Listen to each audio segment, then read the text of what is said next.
Untuk mengentry data, kita bisa langsung klik di bagian enter data, kemudian klik yes, klik OK, dan kita akan langsung diarahkan ke bagian enter data.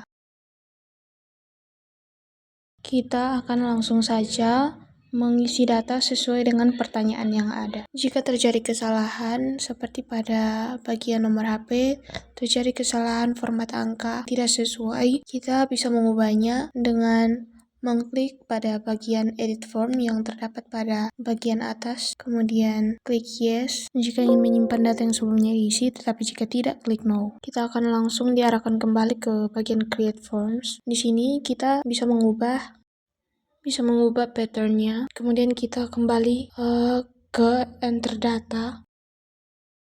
Karena tadi kita pilihnya no, jadi data yang tadi sudah kita input sudah terhapus, maka kita perlu mengisinya kembali dari awal.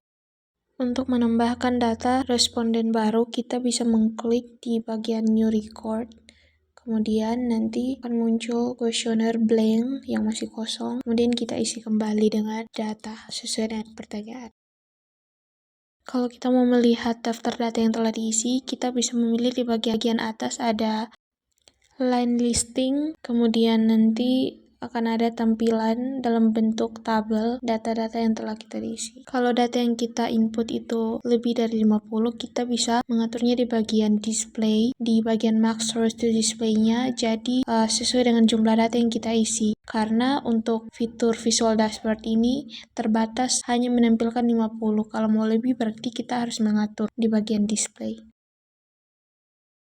Kemudian kita juga bisa kembali ke data pertama yang kita isi dengan mengetik angka 1, kemudian klik enter, dan bisa juga dilakukan dengan mengklik tombol previous record di bagian samping, otomatis akan kembali ke data pertama yang kita isi. Jika kita ingin menghapus data responden yang tidak kita inginkan, kita bisa mengklik di bagian atas ada fitur delete, dan jika kita ingin mengembalikan data yang kita delete, kita bisa mengklik di bagian undelete.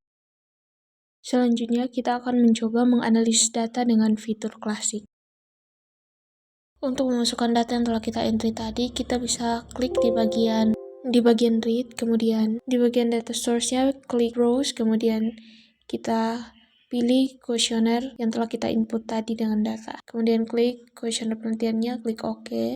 Analisis pertama yang akan kita lakukan adalah melihat persebaran data dengan mengklik pada icon list, kemudian kita pilih variabel mana yang mau kita lihat distribusi datanya. Akan muncul distribusi data sesuai dengan variabel yang kita pilih tadi. Kalau mau lihat lebih dari satu, kita bisa klik ulang di bagian list, kemudian kita pilih variabel yang kita inginkan, dan kita juga bisa memilih variabel mana yang kita tidak inginkan. Tinggal klik di bagian all except, pilih variabel mana yang tidak ingin kita masukkan, kemudian klik OK. Akan muncul persebaran data dalam bentuk tabel.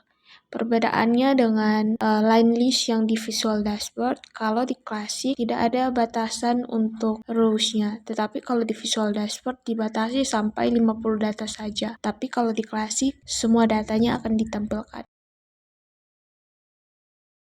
Analisis bivariat di klasik bisa dilakukan dengan mengklik di bagian frequencies, kemudian kita masukkan variabel yang kita ingin lihat frekuensinya, kemudian klik OK. Kalau misalkan kita mau lihat frekuensi merokoknya berdasarkan variabel lain seperti variabel pekerjaan, kita bisa langsung memilih di bagian stratify by-nya variabel pekerjaan, kemudian di bagian frekuensi off-nya kita tetap dengan variabel merokok. Klik OK dan akan muncul distribusi atau frekuensi merokok berdasarkan pekerjaan. Untuk analisis bivariatnya, kita klik di bagian tables, kemudian kita masukkan variabel mana yang kita pakai untuk sebagai exposure variabelnya, dan variabel mana yang akan menjadi outcome variabelnya. Kemudian setelah memilih variabel, kita klik OK. Di sini kita bisa melihat hubungan antara merokok dengan kebiasaan olahraga dengan melihat nilai 2TLP-nya. Di sini dapat kita lihat bahwa nilai total P-nya itu lebih dari 0,05, artinya tidak ada hubungan antara merokok dengan kebiasaan berolahraga. Sekian penjelasan terkait cara mengentry data di EPI Info dan analisis dengan menggunakan Classy. Terima kasih telah menonton video ini. Semoga bermanfaat.